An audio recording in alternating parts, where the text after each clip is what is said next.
Hello everyone, this is Pradeep Verma, the commerce गुरु। स्वागत है आप सभी का आपके अपने YouTube channel commerce study zone में। तो एक बार फिर प्रस्तुत हूँ आप सभी के बीच एक नए और बेहद खास वीडियो के साथ, जिसमें कि हम आज डिस्कस करने वाले हैं the best and the easiest way to revise the accountancy syllabus as per the latest changes, and that is to only 7 days. सिर्फ 7 दिनों में आप पूरा का पूरा सिलेबस एक बेहतरीन ढंग से रिवीजन कर सकते हैं।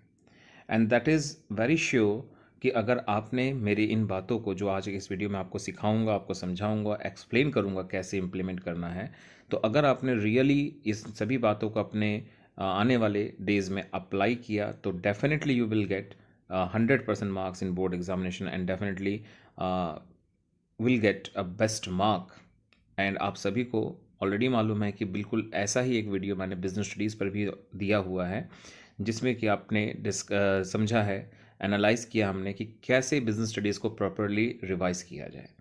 तो उसी तरह से आज अकाउंटेंसी में भी हम डिस्कस करेंगे किस तरह से 7 डेज़ में रिवीजन करें अकाउंटेंसी का, जिसमें सारा का सारा सिलेबस कवर भी हो जाए और साथ ही साथ एक बेस्ट वे भी हो।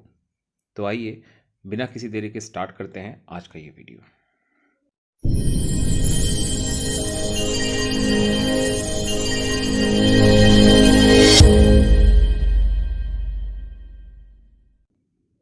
So let's start the video with the strategy making.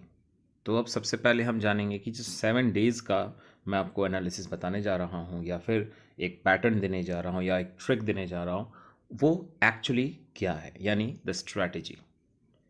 So start with day 1। ध्यान से समझिएगा, बहुत सिंपल बातें होंगी, बट डेफिनेटली ऐसी बातें हैं जो आप सभी के लिए बहुत ही इम्पॉर्टेंट हैं एंड लॉजिकल प्रैक्टिकल है। मैं आपको एक ऑर्डर वाइज रिवीजन नहीं सजेस्ट करूँगा, ना ये आपसे कहूँगा कि आपने चैप्टर 1 पहले स्टार्ट किया, देन चैप्टर 2 किया, देन चैप्टर 3 4 एज ऑन। ये आपको एक कॉमन तरीका है जो सभी लोग बताते हैं, and I don't believe in this kind of revision habit. क्योंकि होता क्या है कि सपोज दैट कि हमारे पास टोटल 15 चैप्टर है फॉर एग्जांपल, ठीक है। तो आपने 1 से स्टार्ट किया एंड 15 चैप्टर तक पहुंचे, और ये भी मान लेते हैं कि हर दिन आपने एक चैप्टर को पिकअप किया, तो that means 15 days you will take to complete the revision. And just imagine कि आप जब 15 डेज पूरे कर लोगे तो आप किस पोजीशन में रहोगे। क्या आपको चैप्टर 1 चैप्टर 2 इन सब के रिविजन्स अच्छे से रहेंगे, आपको कहीं ना कहीं उसमें कन्फ्यूजन ही रहेगा, या फिर आप श्योर नहीं हो पाओगे कि you have gone through in a proper way. तो हमें कहीं ना कहीं ऐसा एक ट्रिक निकालना होगा कि जो 15 दिन नहीं, 10 दिन नहीं, बहुत ही कम समय में हो, एंड साथ साथ सारा का सारा सिलेबस रिपीट हो सके। एंड सबसे बड़ी गलती क्या होती है एक नॉर्मल रिवीजन में, कि बच्चा चैप्टर बाय चैप्टर रिवाइज करता है, एंड ये हमेशा एक गलत अप्रोच है। क्योंकि आपको पेपर में 3 घंटे का हो या 2 घंटे का या 1 घंटे का पेपर हो, आपको मोर देन 1 चैप्टर्स के कॉन्सेप्ट दिमाग में स्टोर करने होते हैं। तो यही कुछ बातों को दिमाग में रख करके मैं इन बातों को समझाने वाला हूं। बट आप सभी से रिक्वेस्ट है कि अगर आप इन चीज़ों को अप्लाई इम्प्लीमेंट करने की सोच रहे हैं तो ही ये वीडियो आप सभी के लिए यूज़फुल होगा। अदरवाइज़ फिर ये यही होगा कि आपने वीडियो देखा, आपने टाइम अपना वेस्ट किया, ठीक है। तो अगर आप इम्प्लीमेंट करने का सोचते हैं, अगर आपको लगता है कि नहीं आपके ये सजेशंस बेहतर है आप सभी के रिविजन्स के लिए, तो डेफिनेटली आप इसको इम्प्लीमेंट करें अपने स्टडीज़ में आने वाले मंथ्स में, and definitely you will get succeed in your board examination. तो सबसे पहली बात कि revise to cover all the topics from part B. देखिए मैंने स्टार्ट किया पार्ट ए से, अब आप कहोगे पार्ट ए छोड़कर मैं सीधे सीधे पार्ट बी में क्यों आ गया। देखो आप सभी जानते हो कि पार्ट ए बहुत ही वास्ट एक सेक्शन है हमारे अकाउंटेंसी सिलेबस का, क्योंकि इसमें एनपीओज है, पार्टनरशिप है, उसके अंदर भी कई सारे चैप्टर्स हैं, and then companies account obviously. तो एक 60 नंबर का वेटेज जरूर है, बट बहुत ही वास्ट हिस्सा है। लेकिन अगर हम बात करते हैं पार्ट बी की, तो it is only for 20 marks, and इसमें मेजर कंट्रीब्यूशन आप सभी जानते हो कैश फ्लो स्टेटमेंट से आता है, रेशियो से आता है, कंपैरेटिव कॉमन साइज से आता है। तो ये एक काफ़ी इजी पार्ट होता है, एंड साथ ही साथ टाइम भी बहुत कम कंज्यूम करता है। तो इसी बात को लेते हुए डे 1 के स्टार्ट करते हैं कि revise to cover all the topics from part B from the chapters comparative and common size statement, ratio analysis, cash flow statement, और एक इंपॉर्टेंट नोट ध्यान रखना है आपको, only 1 question from each topic. And note down your various doubtful topics in a separate copy. देखो अब ध्यान से आप समझना है मेरी इन बातों को। पहले तो कंपैरेटिव कॉमन साइज स्टेटमेंट को बताना चाहूँगा, एक दो नहीं, ये टोटल 4 होते हैं, ठीक है, जिसमें से एक है कंपैरेटिव इनकम स्टेटमेंट, एक है कंपैरेटिव बैलेंस शीट, फिर आता है common size income statement and आता है कॉमन साइज बैलेंस शीट। जिसमें मोस्ट जो प्रेफरेंस दिया जाता है वो होता है always comparative and common size statement of profit and loss. बहुत लीस्ट प्रेफरेंस में बैलेंस शीट भी रहता है, तो आप कोशिश करें कि इसमें प्रॉफिट एंड लॉस पर ज़्यादा जोर दें, ठीक है। Then ratio analysis. अब रेशियो एनालिसिस तो एक बहुत बड़ा चैप्टर है, बहुत सारे रेशियोज हैं। देन एक कैश फ्लो स्टेटमेंट भी अपने आप में एक बड़ा ही चैप्टर है। तो आपको करना क्या है, आपको इस तरह से प्रैक्टिस या रिवाइज करना है कि आपको उससे उलझन ना हो, बोरियत ना हो, और ये ना लगे कि आपने इसको करना है लेकिन ये इम्पॉसिबल होता जा रहा है, ठीक है। तो देखिए इसीलिए मैंने आपको क्या लिख कर दिया है, only one question from each topic. Her topic से एक ही क्वेश्चन। जैसे आप कंपैरेटिव कॉमन साइज को मिलाकर 4 टॉपिक आप देख रहे हैं, तो चारों के सिर्फ एक ही क्वेश्चन आपको करने हैं। रेशियो एनालिसिस में आपके पास टोटल 4 कैटेगरीज हैं, ठीक है। तो कोशिश करिए आप चारों कैटेगरी से एक एक रेशियोज जरूर लगा लें, क्योंकि टोटल तो आप जानते हो 16 रेशियोज हैं, सॉरी 16 नहीं 14 रेशियोज हैं। अगर आप इन रेशियोज में, जैसे कि आप जानते हैं लिक्विडिटी के अंदर आते हैं 2 रेशियो, सॉल्वेंसी के अंदर आते हैं 4 रेशियो, देन उसके बाद टर्नओवर रेशियोज में आते हैं तो आता है 4, एंड प्रॉफिटेबिलिटी में आते हैं तो आता है 5, यानी टोटल 5 4 9 13 2 15, टोटल आपके पास 15 रेशियोज होते हैं रेशियो एनालिसिस के चैप्टर में। तो अगर आप 15 रेशियोज को एक दिन में एक ही लगाएंगे तो डेफिनेटली कवर नहीं हो पाएगा। तो आपको इसीलिए क्या करना है कि जो आपके रेशियोज के कैटेगरीज हैं ना चारों, liquidity, solvency, turnover and profitability, चारों कैटेगरी से एक एक क्वेश्चंस आप कोई भी पिक कर लो, and always prefer the questions जो कि बोर्ड एग्जाम में आ चुके हैं, ठीक है। तो इस तरह से आपके 4 क्वेश्चंस हो जाएंगे रेशियो से, एंड कंपैरेटिव से 2, कॉमन साइज से भी 2, ये भी 4 हो जाएंगे, 8 क्वेश्चंस हो गए। And then cash flow statement. अब कैश फ्लो स्टेटमेंट में तो वेरियस टाइप्स है ही नहीं, कैश फ्लो स्टेटमेंट में तो एक ही टाइप का क्वेश्चन है कि फुल क्वेश्चन विद एडजस्टमेंट। तो आप डेफिनेटली एडजस्टमेंट के साथ क्वेश्चन लगाइए, एक ही क्वेश्चन, ज़्यादा टेंशन या प्रेशर मत क्रिएट करिए, ठीक है। एंड जैसे ही आपका ये काम खत्म होता है तो आपको जहाँ जहाँ प्रॉब्लम्स क्रिएट हो रही थी उन सभी को आप अपने एक सेपरेट कॉपी में as a doubtful topics mention कर लें, ठीक है। अभी उस पर कुछ नहीं करना, बस टॉपिक्स का नाम लिख कर रख लें कि आपको किस किस टॉपिक में किस तरह की प्रॉब्लम्स आई हैं, ठीक है ना। तो ये था आपका डे 1 का एक स्ट्रेटेजी। नाउ आते हैं डे 2 पर। Revise to cover the topics of NPO, fundamental of partnership firm and issue of debentures. अब आप देख रहे हो, अगेन मैंने एक बार जो सीक्वेंस लिया है कोई ऑर्डर में नहीं है। आपके सामने है एनपीओ का एक chapter, fundamental of partnership firm का चैप्टर, देन ऑर्डर वाइज तो आता है goodwill valuation and change in ratio, लेकिन मैंने इशू ऑफ डिबेंचर्स रखा इसलिए क्योंकि हम जब भी प्रैक्टिस करें तो हमारा दिमाग किसी एक तरह के टॉपिक या चैप्टर्स पर कॉन्सेंट्रेटेड ना हो, अलग अलग टाइप के टॉपिक्स पर कॉन्सेंट्रेटेड हो, जो हमारे लिए इनिशियली थोड़ा बहुत प्रॉब्लम क्रिएट करेगा, बट डेफिनेटली इस तरह से करने पर आपको पूरे चैप्टर को एक साथ दिमाग में गैदर करके स्टोर करने में काफ़ी हेल्प होगा। जितना ज़्यादा आप दिमाग में एक्सरसाइज लाओगे, टफ प्रैक्टिस करोगे, उतना ही दिमाग आपका ज़्यादा स्ट्रांगली वर्क करेगा, ठीक है। इनिशियली आपको प्रॉब्लम फेस होंगी, लेकिन उसके बाद आपको उसमें आदत हो जाएगी, ठीक है ना। तो आप एनपीओ का चैप्टर नेक्स्ट डे पिक करिए, फंडामेंटल ऑफ पार्टनरशिप फर्म का चैप्टर पिक करिए, और इशू ऑफ डिबेंचर्स। अब आप बात करोगे या पूछोगे कि सर इसमें कौन कौन से टॉपिक्स हैं जिसके ऊपर हम एक एक क्वेश्चन डेली लें, क्योंकि मैं आपको ये हर दिन के लिए रिकमेंडेशन दूंगा कि 1 question for each topic and note down the various doubts in a copy, ठीक है। उसी कॉपी में नोट डाउन भी करना है आपको डे 2 के डाउट्स को। तो अब बात आती है कि आप इन 3 चैप्टर से किसको किसको कहना चाहते हैं कि एक एक टॉपिक के ऊपर एक एक क्वेश्चन लेने हैं।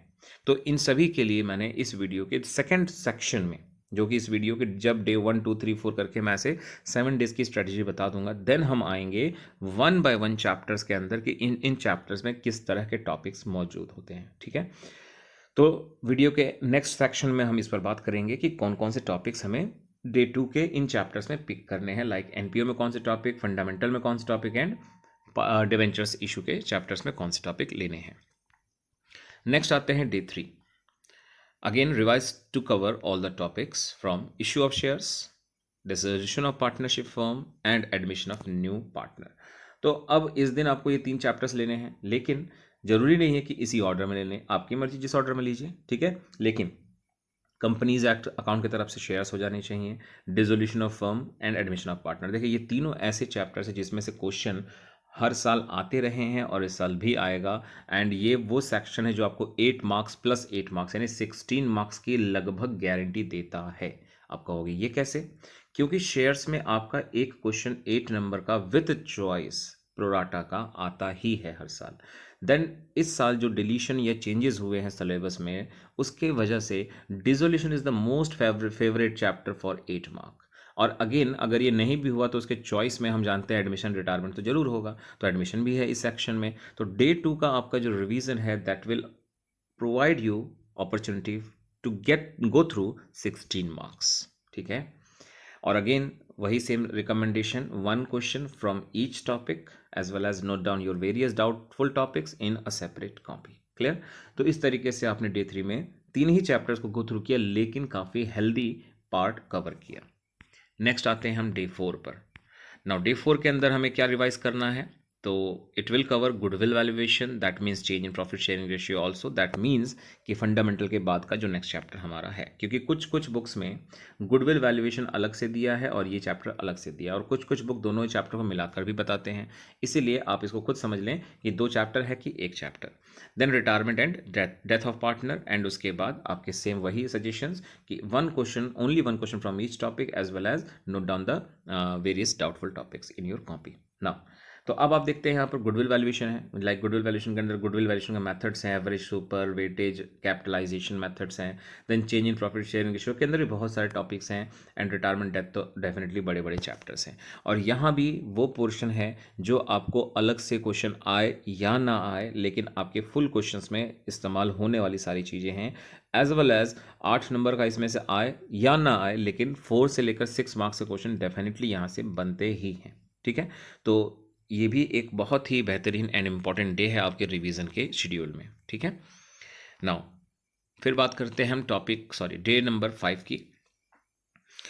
Revise all the chapters as per your order of preference. देखिए डे 4 तक अगर हम ध्यान दें तो डे 4 तक हमने part B, then part A के अंदर NPOs, fundamental, change in ratio, goodwill valuation, then admission, retirement, death, dissolution, shares and debentures, सबका लिस्ट डे 4 तक देख लिया। यानी आप देखें ध्यान से तो 4 दिन के अंदर ही हमने हर चीज़ को रिवाइज किया। लेकिन जैसे मैंने आपको थंबनेल में दिखाया और कहा 7 डेज मैं बात करना चाहता हूँ, तो ये 3 दिन अब क्या करना है? तो ये बहुत ही क्रूशियल पार्ट है और ये 3 दिन आपको इस बहुत तरीके से समझना है, एनालाइज करना है और रिवाइज करना है, सो दैट कि आपका वो जो 7 डेज का एक ड्यूरेशन बीते वो एकदम बेस्ट वे में हो सके। क्लियर? तो देखिए 5th डे क्या करना है? Revise all the chapters as per your order of preference. यानी आपने जो डे 1 से लेकर डे 4 तक कारनामा किया डेली के डेली, अब 5th डे में आपको और स्ट्रेस देना है, आपको सारे चैप्टर्स को एक साथ रिवाइज करना है। लेकिन प्रेफरेंस क्या होगा ये अपनी मर्जी पर आप छोड़ दें। जरूरी नहीं है कि चैप्टर डे 1 में जैसे चैप्टर लिए थे डे 2 या 3 4 में लिए थे उसी ऑर्डर में लें। आपको जिस ऑर्डर में मन करे उसी ऑर्डर में करें, लेकिन सारे चैप्टर्स को गो थ्रू करें, ताकि दिमाग में ये आदत बने कि एक साथ सारे चैप्टर कॉन्सेप्ट स्टोर कैसे करते हैं। क्योंकि हम सब जानते हैं, हम कितने भी एग्ज़ाम दें, शॉर्ट एग्ज़ाम दें, एक लॉन्ग एग्ज़ाम दें, किसी एक चैप्टर का दें, पूरे सिलेबस का दें, हमें आखिरकार बोर्ड एग्ज़ाम के उस 3 आवर्स में पूरे फुल सिलेबस का कॉन्सेप्ट लेकर बैठना होता है 3 घंटे के लिए, है ना। तो हमें उसको उसी के हिसाब से अपने आप को तैयार भी करना है। And again it is highly recommended कि एक ही क्वेश्चन होंगे हर टॉपिक्स, हर चैप्टर से।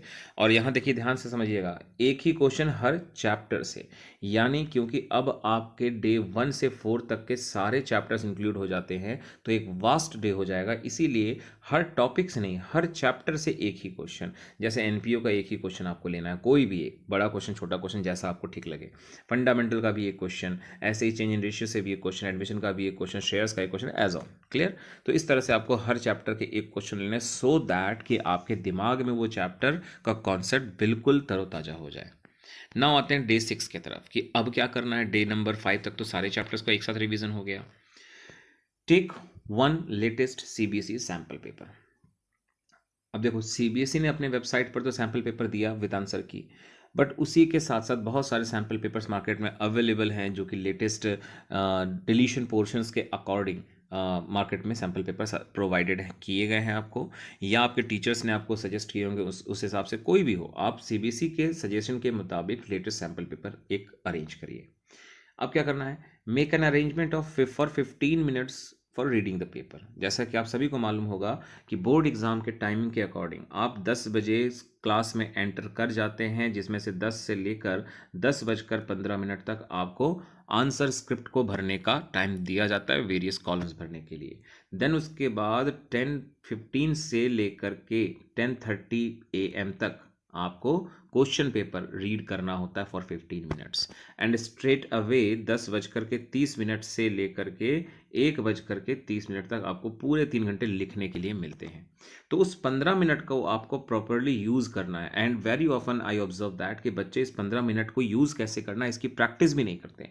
तो आप घर पर अपने आप को वो 15 मिनट का भी मौका दीजिए कि आप उस 80 नंबर के पेपर को 15 मिनट्स में रीडिंग करते समय क्या स्ट्रैटेजी फॉलो करेंगे। ठीक है, क्योंकि रीडिंग का वो टाइम बहुत ही क्रूशल होता है हमारे लिए।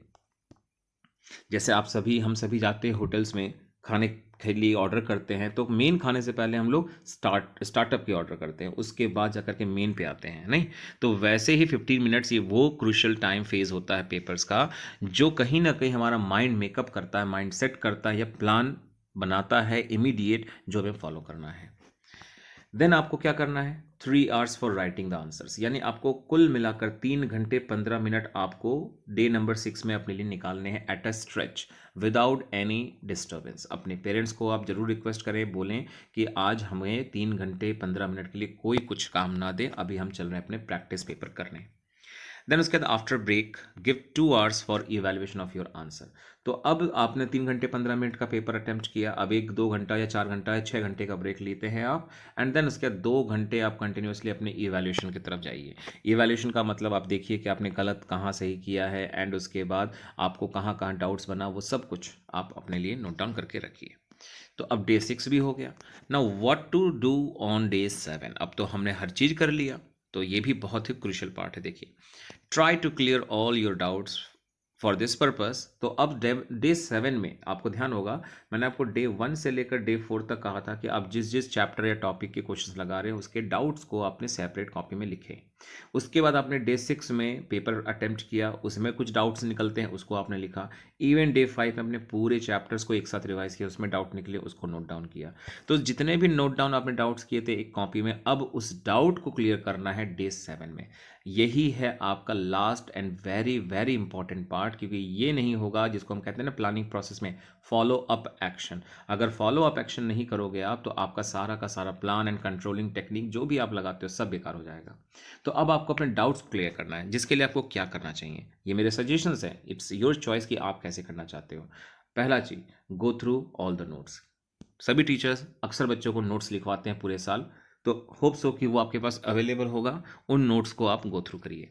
Second, ask your teacher for your doubts clarification. In case आपको नोट से हेल्प नहीं मिलती है, आपका डाउट नहीं खत्म होता है, तो आप अपने टीचर से कंसर्न करें कि हमें इस टॉपिक का डाउट हो रहा है, इसको क्लियर करें। And at last, go through my channel and search for the video to clarify the doubt. आपको मेरे चैनल में वेरियस प्लेलिस्ट मिल जाएंगे, वेरियस वीडियोज़ मिल जाएंगे, आप जाइए और जाकर के उस चैनल्स आपके इस चैनल में अपने डाउट से रिलेटेड वीडियो को सर्च करके ज़रूर देखिए, एंड डेफिनेटली मेरे वीडियोस भी आपको बहुत हेल्पफुल होंगे। तो ये था आपका डे 1 से लेकर डे 7 तक का कंप्लीट स्ट्रैटेजी, जिसमें आपको कुछ नहीं करना, एज इट इज़ बस इम्प्लीमेंट करके एक बार अटेम्प्ट करके देखो आप। नाउ अब हम बात करेंगे कि जो डे 1 2 3 4 में वेरियस टॉपिक्स की हम बात करें, तो ये टॉपिक कौन कौन से पढ़ने हैं हर चैप्टर में, ताकि हमारा रिवीजन भी होता रहे और हमारे दिमाग से ये मतलब ये रहे कि हमें कुछ भी नहीं छोड़ना या हमारे रिवीजन में कुछ छूटा नहीं, हर चीज़ कवर होनी चाहिए। तो अब हम बात करने वाले हैं all important topics from all the chapters, very important one. But in सभी से इससे पहले कि हम अपने वीडियो में आगे बढ़े, आप सभी से एक रिक्वेस्ट है, क्योंकि मुझे पता है कि वीडियो को अगर आप बहुत ध्यान से देख रहे हैं तो वीडियो में खो चुके होंगे, और शायद इस बीच में आप चैनल को सब्सक्राइब करना भूल गए होंगे, वीडियो को लाइक करना भूल गए होंगे। तो आप सभी से रिक्वेस्ट है कि लाइक ज़रूर करें, अपने फीडबैक दें, और साथ साथ चैनल सब्सक्राइब ना किया तो सब्सक्राइब ज़रूर करें। ठीक है, आइए बढ़ते हैं अपने नेक्स्ट सेक्शन की तरफ, दैट इज चैप्टर 1 से लेकर हर चैप्टर के डिटेल्स में बात करने वाले हैं, कौन कौन से टॉपिक्स हैं जो आपको पढ़ने चाहिए। तो चैप्टर 1 है आपका नॉट फॉर प्रॉफिट ऑर्गेनाइजेशन। अब यहाँ पर आपको चैप्टर ऑर्डर वाइज मैं आपको प्रोवाइड करने वाला हूँ, ना कि डे वाइज। ध्यान रखने वाली बात, यहाँ पर आपको चैप्टर डे वाइज नहीं मिलेंगे, यहाँ पे आपको चैप्टर आपके सिलेबस के ऑर्डर में मैंने दिए हैं। तो एनपीओज में सबसे पहले आपको पता होना चाहिए कि एनपीओज में एज पर सीबीएसई ये फिक्स है 10 मार्क्स आना ही है, जिसमें 1 मार्क है, देन 3 मार्क्स है, देन उसके अलावा 6 मार्क्स है। 3 क्वेश्चन तय है। तो 3 मार्क्स के लिए क्या करना। अब आप बोलोगे सर 1 मार्क कहाँ गया। तो ऑलरेडी मैंने आप लोगों को एक वीडियो बनाकर दी हुई है जिसमें वेरी इंपॉर्टेंट थियोरिटिकल पोर्शंस पूरे सिलेबस के मैंने कवर किए, उसको आप जरूर देखें, उसमें से आपको जवाब मिल जाएगा। तो स्ट्रेट अवे आते हैं 3 मार्क्स के सेक्शन की तरफ, जिसमें questions related to consumable goods with special reference to the use of creditors for consumable goods. देखिए, कई बार बच्चे कंज्यूमेबल गुड्स का फॉर्मूला तो याद कर ले जाते हैं, जो कि बहुत सिंपल है, opening stock plus purchase minus closing stock, लेकिन कुछ इंपॉर्टेंट बातों को वो ध्यान नहीं देते हैं और पेपर में वही चीज़ें दे दी जाती है और बच्चा गलत कराता है। तो इसलिए मैंने लिखा है with special reference to the use of creditors for consumable goods. आप देखते हैं कई बार क्वेश्चन में क्रेडिटर्स का यूज होता है, कई बार नहीं होता है, तो उसका यूज कब और कैसे करना है वो आपको प्रैक्टिस करना है ना। उसी से रिलेटेड आपको एक हिंट मैं ऑलरेडी दे रहा हूं एज एक्सप्लेनेशन क्रेडिटर्स को लेकर के, कि always remember that creditors account is prepare to calculate amount of credit purchase during the year. तो अगर आप सभी लोग क्रेडिटर्स अकाउंट के बनाने के हैबिचुअल है, तो आपको याद होना चाहिए, पता होना चाहिए, क्रेडिटर्स अकाउंट सिर्फ और सिर्फ बनाया जाता है क्रेडिट परचेज को पता लगाने के लिए। यानी आपके पास अगर क्रेडिट परचेज का डेटा अवेलेबल है तो आपको क्रेडिटर्स को यूज नहीं करना है। क्लियर हो गई बात। Then opening stock plus purchase, that means cash and credit purchase both, and then minus closing stock। ये आपका फॉर्मूला बन जाता है कंज्यूमेबल गुड्स का कंप्लीट तरीके से। ओके, फिर आते हैं हम cases for calculation of subscription as income during the year. As you all know कि हमारे इस पूरे चैप्टर में सब्सक्रिप्शन एक टफ या एक स्कोरिंग या फिर एक इजी या फिर एक इंपॉर्टेंट टॉपिक के तौर पर सामने आता है, चाहे वो छोटा क्वेश्चन हो, चाहे वो फुल क्वेश्चन का एडजस्टमेंट ही क्यों ना हो। तो हमें ये जानना है कि कैसे कैलकुलेट करते हैं सब्सक्रिप्शन का income for the current year, जिसके लिए आपको ऑलवेज ये बात दिमाग में रखनी होगी कि हमें फोकस करना है कि हम ऑलवेज इनकम या एक्सपेंस की वैल्यू पता लगाने के लिए एक्रूअल कॉन्सेप्ट के फॉलोअर्स हैं। दैट ऑलवेज मीन्स कि कितना अमाउंट पेड या रिसीव किया, इट डजेंट मैटर, किस साल के लिए कितना रिलेट करता है, that always use for the measurement of income और एक्सपेंस फॉर दैट ईयर। ठीक है, ये है एक्रूअल कॉन्सेप्ट का बेसिक मतलब। अब इंपॉर्टेंट नोट आपको क्या रखना है दिमाग में, वेदर रिसीव्ड और नॉट, सब्सक्रिप्शन की हम बात कर रहे हैं, तो या तो मिला हो चाहे ना मिला हो, या रिसीव किया हो आपने एडवांस में किसी पिछले साल में, इस साल के लिए था लेकिन पिछले साल ही रिसीव कर चुके थे आप, will be considered as income for the current year. ठीक है, तो करंट ईयर की इनकम सब्सक्रिप्शन के लिए क्या बनेगी, चाहे वो इस साल का है लेकिन मिला, चाहे ना मिला, और इसी साल का हो लेकिन पिछले किसी साल में एज एडवांस मिल चुका हो, ये सब हमारे करंट ईयर की इनकम बनेंगी, तो वो इनकम में आएगा। Then special attention to be given on subscription still in arrears for the previous year। आप सभी ने देखा होगा बहुत सारे क्वेश्चंस में कि लास्ट ईयर के सब्सक्रिप्शन में से कुछ अमाउंट अभी भी रिकवर नहीं हुआ रहता है, that is always called as still in arrears, और जिसका इस्तेमाल बहुत चालाकी से हमें करना पड़ता है। Then wisely use the given number of members and subscription paid by each member to calculate the total amount of subscription as income for the current year। आप देखते होंगे कई क्वेश्चंस में लिखा होता है कि there are 100 members and each of whom paid rupees 500 as annual subscription। तो हम दोनों को मल्टीप्लाई करके पता लगा लेते हैं कि total value for the subscription as for the current year क्या होगा। तो उसको बहुत चालाकी से आपको यूज़ करना है सब्सक्रिप्शन के प्रेजेंटेशन या कैलकुलेशन के लिए। ठीक, मान लो आपको एग्जाम में ये ना समझ में आए कि सब्सक्रिप्शन का एडजस्टमेंट में कैसे करना है, फुल क्वेश्चन है 6 मार्क्स का, लेकिन अब उसमें मेंबर्स बता दिए गए, तो आप स्ट्रेट अवे बाय सब्सक्रिप्शन लिखकर, जैसे नंबर ऑफ मेंबर्स हैं 100, पर मेंबर्स हैं 500 रुपये ईच, मल्टीप्लाई करिए और सीधे सीधे इनकम के तौर पर 50,000 रुपये लिख के छोड़ दो। क्लियर। बस आपको ज़्यादा दिक्कत होगी, गड़बड़ कहीं होगा तो वो ये कि बैलेंस शीट में आप आउटस्टैंडिंग प्रीपेड प्रॉपर्ली नहीं निकाल पाओगे, लेकिन इनकम एंड एक्सपेंडिचर आपका 100% सही बन जाएगा। ठीक है, देन आते हैं दूसरा टॉपिक 3 नंबर के ही लिए, वो है आपका फंड बेस्ड अकाउंटिंग। जिसमें आपको स्पेशल फोकस देना है interest received on any specific fund investment and accrued interest on the same, जैसे कि sports fund investment, sports fund का इंटरेस्ट एक्रूड, ये सब चीज़ें उन सब पर ध्यान रखकर आप इसकी प्रैक्टिस करें। Donation related to specific fund, जैसे स्पोर्ट्स फंड है तो उससे रिलेटेड डोनेशन का क्या इस्तेमाल है। Then capital work in progress, ये हो गया आपके 3 नंबर के सेक्शन से रिलेटेड टॉपिक्स। देन आते हैं 6 मार्क्स की तरफ, जो कि एज ऑलवेज बहुत प्रोडक्टेबल है कि full question in which opening capital fund needed to calculate, preparation of income and expenditure account जो कि कैलकुलेट करता है सरप्लस और deficit, and preparation of closing balance sheet. ये होता है 6 मार्क्स का एक क्वेश्चन। हाँ, आप अपने बोर्ड एग्जाम में जरूर देखें कि आपको ओनली इनकम एंड एक्सपेंडिचर बनाने के लिए बोला गया है कि सब कुछ बनाने के लिए बोला गया है, ये जरूर देखिए because time is very precious for us. Now as recommended by CBSE 3 से 4 एडजस्टमेंट्स के क्वेश्चंस हमें देखने को मिलेंगे, बट हमें तो प्रैक्टिस कई सारे एडजस्टमेंट्स की करनी है क्योंकि एग्जाम में माना 3 या 4 एडजस्टमेंट्स आएंगे, बट हमें क्या पता कौन सा आएगा। तो जो जो आपको एडजस्टमेंट दिमाग में रखने चाहिए वो क्या है। आउटस्टैंडिंग एंड प्रीपेड से के रिलेटेड वेरियस एडजस्टमेंट जो कि इनकम एक्सपेंस किसी के लिए भी होंगे, चाहे रेंट है, सैलरी है, वेजेस है, इंटरेस्ट है, सब्सक्रिप्शन एक्सेट्रा, जिसके लिए आपको रूल याद रखना है कि आउटस्टैंडिंग का ओपनिंग क्या होता है माइनस आउटस्टैंडिंग क्लोजिंग प्लस, और vice versa for prepaid. Then capitalization of donation and entrance fees, कई बार आप देखते हैं क्वेश्चंस में डोनेशन के बारे में कैपिटलाइज बोला होता है या उसको बोल देते हैं रेवेन्यू इनकम मानना है, तो उस तरह के adjustments. Then calculation of the amount of investment with the help of interest and given rate of interest, कई बार आप देखते हैं क्वेश्चन में आपको इंटरेस्ट की वैल्यू दे दी जाती है और एट द रेट लिख करके उसका परसेंटेज जैसे 5 दिया गया है, तो हमें इसके मदद से इन्वेस्टमेंट की वैल्यू निकालनी पड़ती है, that is by using reciprocal of the percentage, जैसे 100/5 into the amount of interest. ठीक है, तो इस तरह से आप इन्वेस्टमेंट निकाल सकते हैं और ये चीज़ भी आपको प्रैक्टिस में रखना है। Then basic adjustments of consumable goods, often we use to see observe that कि एक फुल क्वेश्चन में कंज्यूमेबल गुड्स के भी एडजस्टमेंट देखने को मिल जाते हैं, बहुत सिंपल वाले। तो that was the complete topics from chapter number 1 and now अब हम एंटर करते हैं चैप्टर नंबर 2 की तरफ, जो कि है फंडामेंटल ऑफ पार्टनरशिप फॉर्म। तो इसमें है preparation of profit and loss appropriation account, no doubt most of the important topic. Then special attention to be given on the calculation of, अब आप पीएल एप्रोप्रिएशन को बनाना तो जानते हैं या आपको प्रैक्टिस में है, लेकिन क्या आपने इन सभी चीज़ों को ध्यान में रखा। वो है इंटरेस्ट ऑन कैपिटल, वो भी कौन सा स्पेसिफिक केस जिसमें कि पार्टनर ने कैपिटल इंट्रोड्यूस किया हो एज एडिशनल कैपिटल और या फिर अपना परमानेंट कैपिटल विड्रॉन किया हो, तो इस तरह के इंटरेस्ट ऑन कैपिटल को कैलकुलेट करने का केस आपको प्रैक्टिस करना है।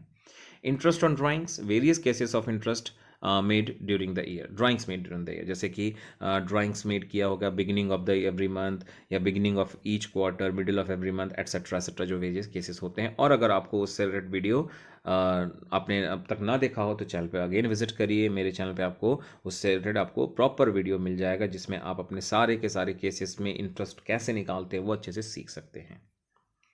Then interest on loan, then manager's commission, then remuneration to partner, then commission to partner on net profit before charging and after charging such commission, then maintenance of reserve fund out of divisible profit, बहुत rare but questions में देखने को मिलता है, divisible profit के कुछ percentage को हम रिजर्व में ट्रांसफर करते हैं। देन नेक्स्ट टॉपिक जो चैप्टर में आता है हमारा वो है preparation of capital account and current account. आजकल हम देख रहे हैं बोर्ड एग्जाम में क्या होता है, 6 मार्क्स का क्वेश्चन आता है जिसमें बोलते हैं अप्रोप्रिएशन अकाउंट बनाइए और साथ साथ बोलते हैं कैपिटल एंड या फिर करंट अकाउंट या दोनों मांगा जाता है 6 नंबर के लिए, तो इसीलिए इसके भी प्रैक्टिस आपको कर ली है। देन चार्ज विथ अप्रोप्रिएशन का कॉन्सेप्ट या टॉपिक, जिसका मतलब है कि when net profit is not sufficient against all the appropriations like interest on capital, salary etcetera. तो कई बार क्वेश्चन में क्या होता है कि इंटरेस्ट ऑन कैपिटल के लिए नेट प्रॉफिट तो सफिशिएंट होता है, बट जैसे ही सैलरी की बात देखते हैं तो सैलरी को देने के लिए प्रॉफिट नहीं बचता, तो ऐसे केस में हम उस प्रॉफिट को कैसे एडजस्ट करते हैं या उन चीज़ों को कैसे एडजस्ट करते हैं, उस तरह के क्वेश्चन की प्रैक्टिस आप जरूर करिए। देन पास्ट एडजस्टमेंट, अब पास्ट एडजस्टमेंट अपने आप में एक बहुत ही important as well as vast topic है। कई तरह के एरर्स इसके अंदर होते हैं, like simple omission of single item, then omission more than one item, then excess interest on capital allowed, then less interest on capital allowed, and last wrong distribution of net profit. तो इस तरह के questions बनते हैं past adjustment में से। Then guarantee of minimum profit, no doubt last topic but very important one, and उसमें भी सबसे इंपॉर्टेंट आप मान के चलिए special attention to be given in the case of loss, मतलब गारंटी का पॉइंट है लेकिन लॉस हो गया है फर्म में, तो उसको कैसे एडजस्ट किया जाएगा। Now quickly move to chapter number 3 जो कि है change in profit sharing ratio and valuation of goodwill. तो इसमें टॉपिक्स हैं वैल्यूएशन ऑफ गुडविल के अंदर स्पेशल अटेंशन जो आपको देना है remuneration to partners and abnormal losses and gain, क्योंकि हम मेथड्स तो याद रख लेते हैं बट कई बार क्या होता है कि जो एडजस्टमेंट्स आते हैं रेम्यूनरेशन को लेकर या एबनॉर्मल लॉस एंड गेन को लेकर के, उन चीज़ों को हम कई बार इग्नोर कर देते हैं, प्रैक्टिस में नहीं रखते हैं और उसके वजह से सब गड़बड़ हो जाता है। एंड अगेन मैंने आपको गुडविल वैल्यूएशन को लेकर अपने इस चैनल में बहुत सारे वीडियोज़ डाले हुए हैं, बहुत ही एक्सप्लेनेशन कर करके डाले हैं अच्छे तरीके से, तो आप जरूर देखें और अपने डाउट्स को क्लियर करें। Then adjustment entry in case of change in profit, in case of change in ratio through capital account. जिस तरह से चैप्टर नंबर 2 में एडजस्टमेंट एंट्री बनता है, वैसे ही हमारे चेंज इन पीएसआर में भी एडजस्टमेंट एंट्री बनाया जाता है। और इसके लिए स्पेशल अटेंशन में कहाँ रखना है, तो effect on reserve and accumulated profit और losses and effect on change in ratio in the previous year with retrospective effect. तो कई बार होता है कि क्वेश्चंस में दिया होता है रेशियो चेंज हो गया एंड रिजर्व था, उसको कैसे बांटेंगे, या फिर पार्टनर्स बांटना नहीं चाहते हैं तो एडजस्टमेंट ट्री कैसे बनाओगे आप, या फिर रेशियो को चेंज किया गया retrospective effect of the last 4 year 3 years, ऐसे भी क्वेश्चंस होते हैं। बहुत ध्यान से इनकी प्रैक्टिस आप करें। नेक्स्ट आते हैं चैप्टर नंबर 4 की तरफ, जिसको कि हम जानते हैं better known as admission of partners, और जिसमें हमारा टॉपिक पहला आता है calculation of new ratio and sacrifice ratio. And no doubt ये हमारे एग्जाम में अलग से आए या ना आए, लेकिन ये एक ऐसा टॉपिक है जो हमारे जनरल एंट्रीज में भी यूज़ होता है as well as full question में भी यूज़ होता है, इसलिए अच्छे से प्रैक्टिस करनी है आपको। देन ट्रीटमेंट ऑफ गुडविल, जिसके अंदर आप किन चीज़ों पर ध्यान देंगे, न्यू पार्टनर ने अपना गुडविल शेयर ब्रॉट किया, सबसे simple case. Then new partner ने नहीं दिया अपना गुडविल का share, then hidden goodwill, very important point. Then gain of old partner instead of sacrifice. आपको ध्यान होगा जब हम सेक्रीफाइस रेशियो के लिए फॉर्मूला यूज़ करते हैं old ratio minus new ratio, तो कई बार ऐसा होता है कि किसी ओल्ड पार्टनर का माइनस में भी आ जाता है, इसको हम कहते हैं गेन। तो उस गेन के केस में क्या ट्रीटमेंट है, कैसे होता है, वो सब आपको प्रैक्टिस करना चाहिए। Then treatment of investment fluctuation fund, बहुत सारे इसके रिलेटेड केसेस हैं एंड मेरे चैनल पे आपको इसका एक प्रॉपर वीडियो मिलेगा सिर्फ और सिर्फ इन्वेस्टमेंट फ्लक्चुएशन फंड को लेकर के, जरूर देखें आप। Then treatment of workman compensation reserve, again ये भी बहुत इंपॉर्टेंट है और इसके लिए भी आपको एक सेपरेट वीडियो मेरे चैनल पर मिल जाएगा। Then preparation of revaluation account, partners capital account and balance sheet, and then preparation of revaluation account, partners capital account and necessary journal entries. अब यहाँ पर आते ही आपको लग रहा होगा सर आपने यहाँ बैलेंस शीट लिखा है बट सीबीसी ने तो कहा डिलीटेड है। यहाँ पर एक्चुअली कई सारे इफ एंड बट्स आ रहे हैं जिसके वजह से मैंने यहाँ लिखा है, बहुत सोच समझ के लिखा है, बताना चाहूँगा। सीबीसी ने बोला है कैपिटल एडजस्टमेंट्स को डिलीट किया है as well as balance sheet, तो हम ये मान सकते हैं या कहीं ना कहीं डाउट बनता है कि कौन सा बैलेंस शीट, नॉर्मल क्वेश्चंस का कि जिसमें कैपिटल एडजस्टमेंट था, तो हमने ये मान लिया कि जिसमें कैपिटल एडजस्टमेंट था उसका ही बैलेंस शीट डिलीट हुआ, यानी नॉर्मल क्वेश्चन का बैलेंस शीट में भी एग्जाम में आ सकता है। और अगर नहीं भी आया तो कोई नुकसान नहीं है, लेकिन मान लो आपने प्रैक्टिस नहीं किया और आ गया तो नुकसान ज़्यादा है, इसीलिए आप उसको इग्नोर ना करें। कैपिटल एडजस्टमेंट बिल्कुल छोड़ दें आप, लेकिन नॉर्मल क्वेश्चन का बैलेंस शीट जरूर प्रैक्टिस में रखें आप। चैप्टर नंबर 5 पे आते हैं retirement and death of partner. इसके अंदर ज़्यादा टॉपिक्स नहीं है, calculation of new ratio and gaining ratio, then treatment of goodwill, और इसमें भी आता है हिडन गुडविल। बहुत सारे लोग ये जानते ही नहीं कि गुडविल का ट्रीटमेंट करते हैं जब रिटायरमेंट, तो इसमें भी हिडन गुडविल का टॉपिक बनता है, जरूर अपने बुक को देखें for hidden goodwill topic in retirement. Then sacrifice of remaining partner instead of gain, कई बार आपने देखा होगा कि जब आप गेनिंग रेशियो निकालते हैं by using the formula new ratio minus old ratio, तो कई बार ऐसा होता है कि जिन पार्टनर्स का हम गेनिंग रेशियो निकालते हैं कभी कभार माइनस में आता है, यानी सेक्रीफाइस आ जाता है, तो उसको कैसे ट्रीट करना है वो भी आप जरूर प्रैक्टिस करें।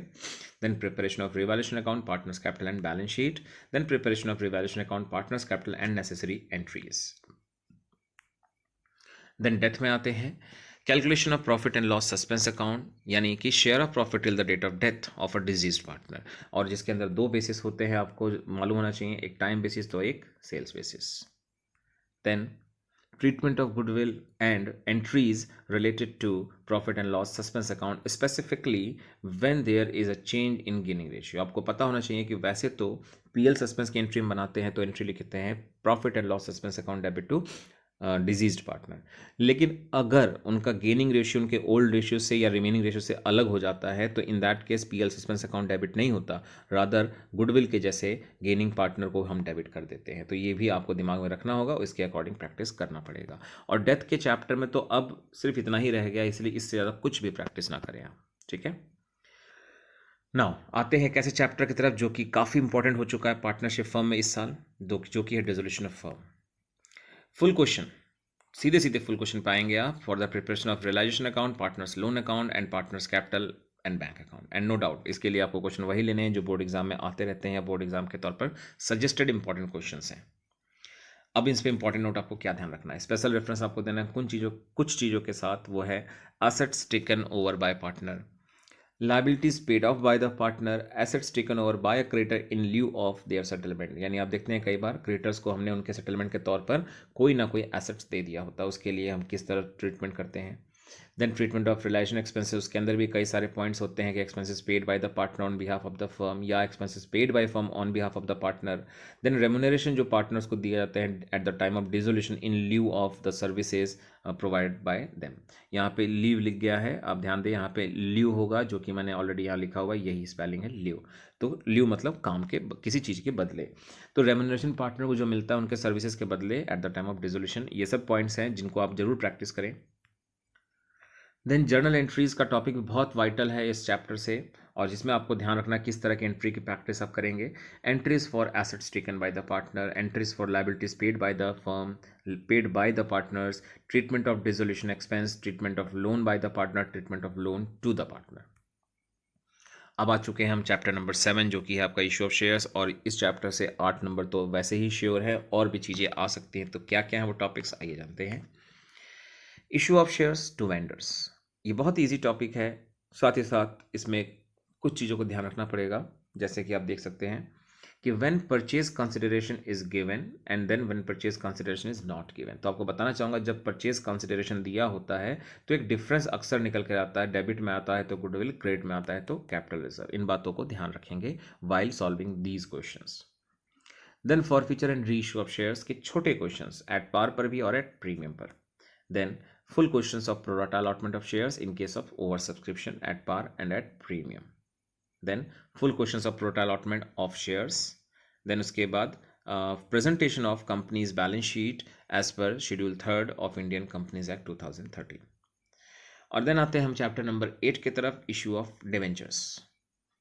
और जैसा आप सभी जानते हैं डिबेंचर्स के 2 चैप्टर्स हैं जिनमें से एक डिलीट हो चुका है, अब बचा सिर्फ है पहला वाला चैप्टर। तो issue of debentures to vendors, जैसा आप सभी जानते हैं कि शेयर्स में जो टॉपिक है बिल्कुल सिमिलर टॉपिक डिबेंचर्स में भी है, तो इसमें ज़्यादा एफर्ट्स आपको नहीं करने हैं, या कहें तो कुछ एक्स्ट्रा एफर्ट्स नहीं पुट करने हैं, बस आपको इतना ध्यान रखना है कि डिबेंचर्स में भी टॉपिक है। Then issue of debentures to a bank for collateral security. Then discount written off by using securities premium reserve. जैसा आप सभी जानते हैं कि डिस्काउंट को राइट ऑफ करने के लिए रूल में क्या चेंज आया है कि उसी साल, जिस साल डिबेंचर्स इश्यू हुए उसी साल एंड ईयर एंड होते होते वो राइट ऑफ हो जाता है by using securities premium reserve, और अगर नहीं है sufficient balance in premium reserve then उसको प्रॉफिट एंड लॉस अकाउंट से राइट ऑफ कर दिया जाता है। Then cases for issue and redemption of debentures with the special reference of debentures redeemable at premium. जैसा आप सभी जानते हैं कि जब जब डिवेंचर्स रिडीमेबल एट प्रीमियम होते हैं तो उसमें लॉस का अकाउंट खुलता है, इसलिए इस पर बहुत ध्यान देना है। Then calculation of interest on debentures and entries related to it. Now आ गए हम अपने पार्ट बी की तरफ, जिसमें कि हमें मालूम है कि 3 ही चैप्टर बहुत वाइटल हैं, एंड देन उसके बाद तो एक शॉर्ट चैप्टर्स हैं बीच में छोटे छोटे। तो वेरियस हेडिंग्स एंड सब हेडिंग्स आपको पहले पढ़ने हैं, एंड आने वाले दिनों में मैं आपको वीडियो जरूर प्रोवाइड करूंगा इस टॉपिक पर भी, वेरियस हेडिंग और सब हेडिंग के ऊपर, तो वेट करें उसका भी, लेकिन जब तक प्रैक्टिस करते रहें। Comparative statement of profit and loss, common size statement of profit and loss, comparative balance sheet, common size balance sheet, ये हो गया आपके चारों के चारों टॉपिक, इनमें से एक ना एक जरूर आना आपके बोर्ड एग्जाम में।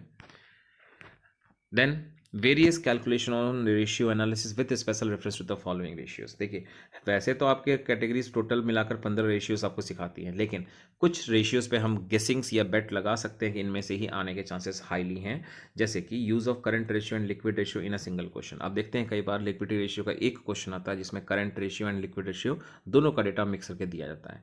देन डेट इक्विटी रेशियो है, प्रोप्राइटरी रेशियो है, interest coverage ratio, inventory turnover ratio, working capital turnover ratio, gross profit ratio, operating profit ratio and ROI. आने वाले दिनों में मैं आपको एक वीडियो इस पर भी देने वाला हूं जिसमें मैं फॉर्मूले को कैसे याद रखें किसी ट्रिक के साथ, वो उसमें सिखाऊंगा आप सभी को। Then effect on ratio by the given transactions, improve, decline और नो चेंज। जैसा आप देखते हैं कई बार क्वेश्चंस में दिया होता है एक रेशियो और एक ट्रांजेक्शन दिया होता है, देन पूछते हैं state whether the ratio will improve, decline और नो चेंज, उसके क्वेश्चंस की भी आप प्रैक्टिस करें। देन आते हैं full questions of cash flow statement की तरफ, जिसमें एडजस्टमेंट के साथ ही प्रैक्टिस करना है, और वो एडजस्टमेंट किन चीज़ों के होंगे तो ध्यान रखें। Sale of assets, gain on or loss on sale of assets, preparation of depreciation account basically known as accumulated depreciation account, then preparation of provision for tax account जिससे कैलकुलेट होता है टैक्स मेड या tax paid, then preparation of investment account, और वो भी बिल्कुल assets के account के जैसा ही बनता है, बस उसमें डेप्रीशिएशन नहीं होता है, बाकी सब वही रहता है. Calculation of interest on long term borrowings like interest on debentures, and then last treatment of proposed dividend. And आप सभी जानते हैं कि प्रपोज डिविडेंड में करंट ईयर यूज़ नहीं होता है as per the latest rule of AS4, और जो प्रीवियस ईयर का प्रपोज डिविडेंड है वही यूज़ होता है हमारे नेट प्रॉफिट बिफोर टैक्स में as well as financing activities में एज पेमेंट ऑफ डिविडेंड. ठीक है, तो इन चीज़ों के एडजस्टमेंट्स की प्रैक्टिस आपको रखनी है. तो this is all about the revision and the tricks and the pattern and the strategies and list of various important topics from all the chapters in this video, and hope so कि ये video आपके लिए बहुत ही helpful होगी. But यही कहूँगा कि helpful तभी होंगी जब आप इन चीज़ों को रियली अपने लाइफ में, अपने डेज में इसको आप इम्प्लीमेंट करें. एटलीस्ट 2 वीक का समय देकर देखें आप इस तरीके से, आपको डेफिनेटली बहुत ही बेटर फील होगा. तो अगर आपको ये वीडियो अच्छा लगा तो लाइक ज़रूर करें, चैनल को सब्सक्राइब करें और अपने फ्रेंड्स को जरूर शेयर करें. तो मिलते हैं अपने नेक्स्ट वीडियो में, तब तक के लिए take care and bye bye.